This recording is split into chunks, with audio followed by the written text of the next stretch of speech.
I recall going to the public library and taking my two little girls. I didn't have the third girl. They were two cute little girls with long, big, thick braids. And I took them to the library. And of course, blacks didn't use the library. And so when I went in, they had this section with the children's books. And I told Eleanor and Carla, I said, you go over there and look at the books. So the lady called me and she said, and I could tell, she wasn't mean. I don't think she wanted to do it, but I suppose she had to do it. She said, you can't use the library. So I said, why? So she said, well, you know, colored people don't use the library. So I said, well, whose rule is that? I was just stalling to give my kids a chance to browse through all those nice books. So she told me, I said, so she mentioned these people on this board. So I said, may I have their names? So she got a piece of paper, and all that time I was looking over there, I want to say, read, children, read. And so she got this piece of paper and gave me, and I wrote on first name, and I purposely broke the point so that she had to give me another pencil or either sharpen it. You were good. So the kids would read. I said, now, how can I address this? So she told me, and I could see that she did not want to do it. Because my kids, if I do say it myself, they were cute and they were well behaved. And so she gave me these names. And I said, well, thank you. I said, I still say that that's not a fair rule because my kid's not harming the books. So she just didn't say anything. So I took my kids, the library was around there, not where it is now. And where Prince George Church is, you know. Okay. So I took my kids and we left. And so when I came home that day, my husband, my children's dad, who was in the school system, I told him.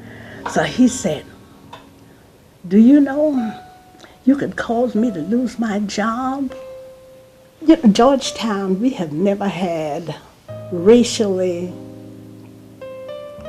it was peaceful. Some folk think that it was peaceful because of people's acceptance of things. I don't know. I can't say whether or not that is true. It's partially true. But we got along. The schools were separate and unequal. And I recall my first husband, at Beck School, I remember when we got books and they had stamped in them for use in colored schools. And they were not the newest and not the cleanest and not the best books. And we knew that. We were taught that if you behaved yourself and conducted yourself a certain way, that you were important. You were just as good. I never grew up feeling that anybody was any better than I. They were religious and they read the Bible, and the scripture said we are created in God's image. So we were taught that. And I recall sometimes walking from here to Front Street, and there are just 4 blocks to Front Street, and the old post office is on Front Street. And I'd pass kids. There were some white kids that lived up in the next block. And I remember at 2 blocks, there were 3 girls, and they would always speak, and we would always speak to each other. And I would say to myself, now they think that they are better than I am, but Papa says I am just as good as anybody else. And but there was no animosity growing up. You know, someone said, I don't know who it was, but someone said, venom does more harm to the vessel in whom it is stored than the one on whom it is poured. When I went to Coker College, I was a sophomore. And I think I mentioned I went there because I could come home to Myrtle Beach on a bus. And one night the bus had left Conway, and it was not really night, it was like twilight. And in those days, the road to Myrtle Beach, there was no 501. You came down through Soccer's Tee. But Socrates was nothing but a Methodist church and a schoolhouse and a few homes back in the woods, but it was no community whatsoever. And somewhere near Socrates, somewhere just totally in the country, the bus stopped to pick up a young black woman, and she had a little child, and he was probably less than 2. She was holding him when she came into the bus. And I had, the way things worked in those days was if you got on the bus, if you were black, you went to the back and sat from the back forward, and the whites would seat, I guess, from the front backwards, and somewhere you met. There was no line on the bus that said, this is for blacks and this is for whites. But it was just according to how many people there were that was one race or the other that particular day. I was sitting on a seat that was the last seat, and there were black people behind me. Across from me were 2 white people. Anyway, the seat by me was the only empty seat left in the bus. I was pretty sure because the thing had filled up to the back. This girl, the bus driver had, gotten her money, and she was walking down the aisle holding this little fella. And as the bus kind of lurched to take off, she was having to grab the seat to steady herself. And I looked up and said, you can sit down here by me. She said, no. I said, it's all right, I don't mind. And she looked like she knew she better not do that.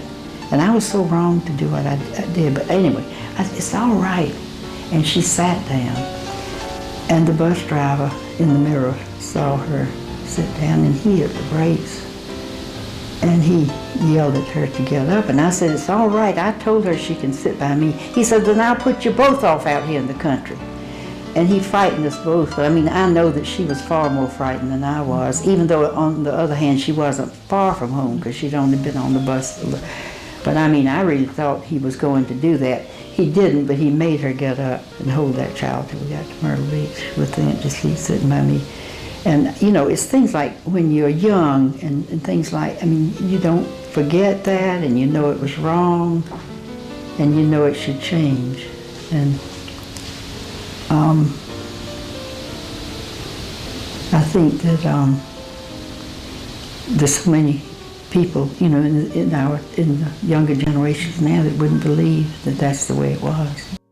They had this one street that most of the time is the only street that black folks would go on, and how they had to be so careful when they see people of another race. They just had to sort of tip their hats and walking, because in those days it seems like prejudices were very strong, and people sometimes misread things into things that were not there, and you just couldn't be friendly, do a lot of laughing with another race or something. And there was this, I think it was my husband's uncle. He used to kind of entertain, and I think a lot of people would come around there and like throw dimes and quarters and stuff at him, because he was a dancer and he'd be on the street doing this little dance. And I think that was sort of like the highlight for some of them. And from what I've seen as a little girl when I came along, because there was a corner store that called Myers Drugstore, I think it was. And that's where we went to get food to eat, ice cream and stuff like that. But we never ventured onto the other areas of Georgetown County. My granddad and mom and them would just stop us right here. Here's where we're going to eat, and here's what we're going to do, and blah, blah, blah. But now it has changed a lot. Even when you went in the stores before I left here, I mean, they would meet a black person at the door.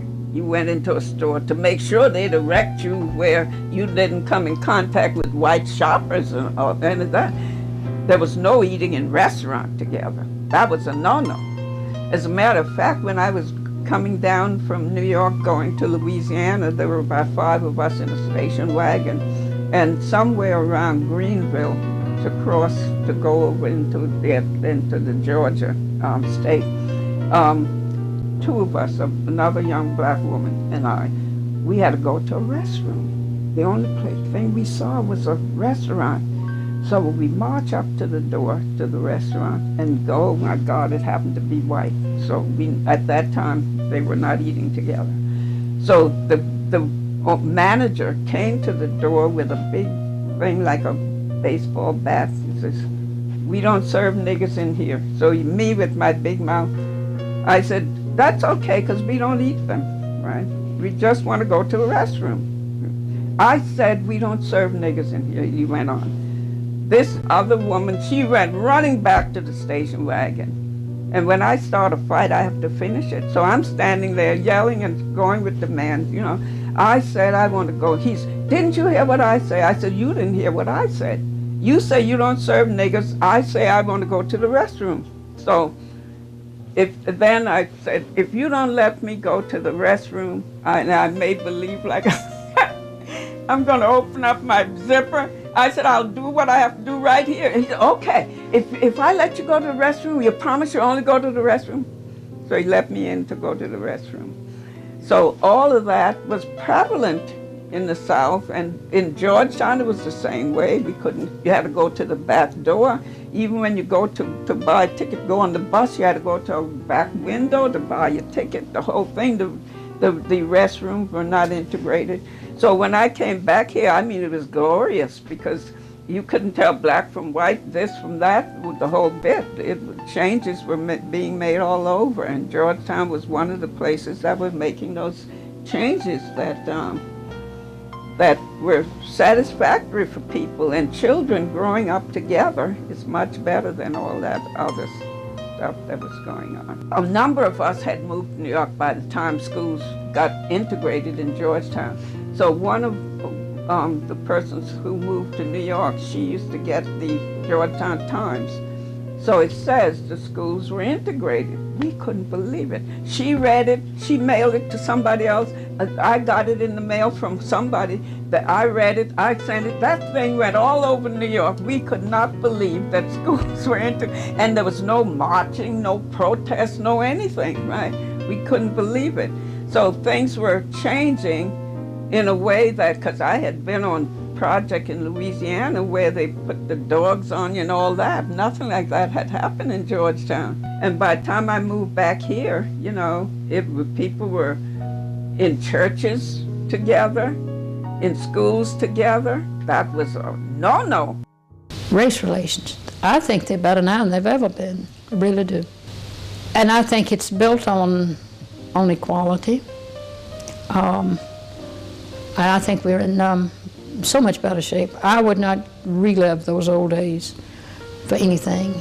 You know, you had the glamour of the plantations, and you had that other side that made it possible. It was not possible without slavery.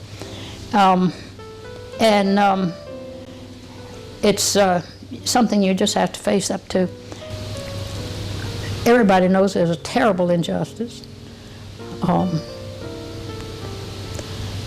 Slavery was a terrible thing. Why we didn't follow the example of the British and abolish it, well, I do know why they didn't do it. They were caught with what they had, and they didn't know what they would do otherwise. They didn't know how they would make a living with all these plantations. I think New England doesn't know how, well, it does too, I'm sure, how lucky it was that they couldn't have an agricultural economy up there. Therefore, slavery just wouldn't work. And they went in for commerce, and they were, I think, well, oh my goodness, how much better off they were. And here we were doomed. Our culture was doomed when they introduced slavery, and that was the way they could make these plantations work and make a living. And they didn't know what to do, how to stop it without creating chaos, and it, just really terrible that we doomed ourselves. Especially the invention of the rice mill, the pounding mill, which was in 1791, 1792, came along at the same time that Eli Whitney's cotton gin came along. And that pounding mill did for rice what Whitney's cotton gin did for cotton. It just doomed us. And so, you know the rest. I am a member of what we call the Community Forum, which is sponsored by Palmetto Project.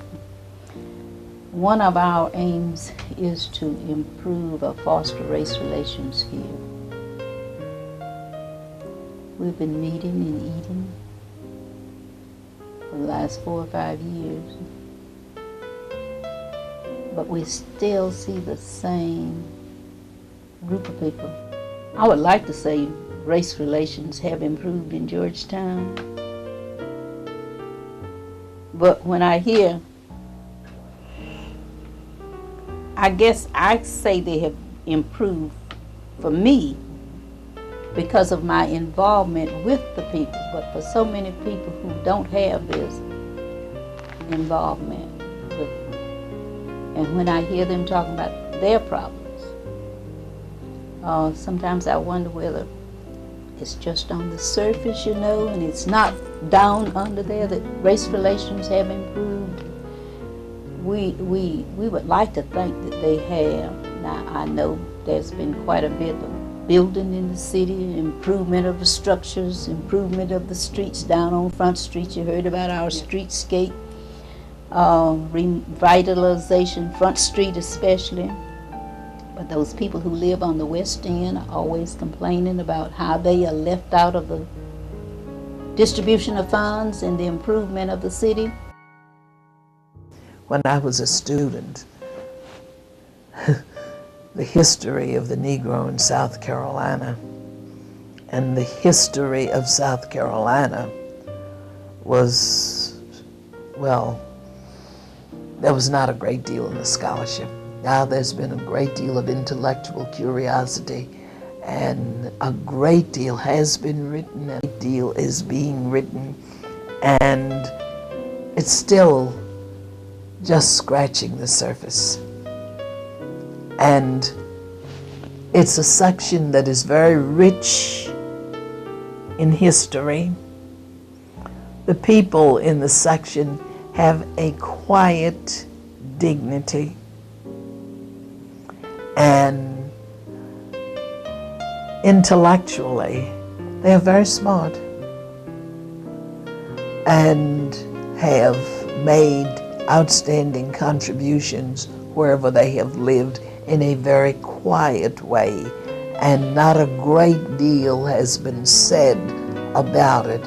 But I think it would be well if something was done about that. The one thing that disturbs me a little, I remember at one conference that I attended, someone pointed out that the real challenge for advancement in the South is for Negro men, because it is almost as though there is a subtle force that would hold them back, that would distort them, that would misrepresent them. And I looked at that, and it is true. It's very true. And then at that very same conference, it was pointed out that what has been done is that Negro women have been pushed and advanced over and against Negro men in a subtle infight to control the man and divert him out of place. And because of that, I have never permitted myself to be projected into the position of fighting and contending with any Negro man for position, because that is not what is needed. Whatever you can do without contending and fighting for it. You just quietly go on being yourself and permitting that other person to be himself.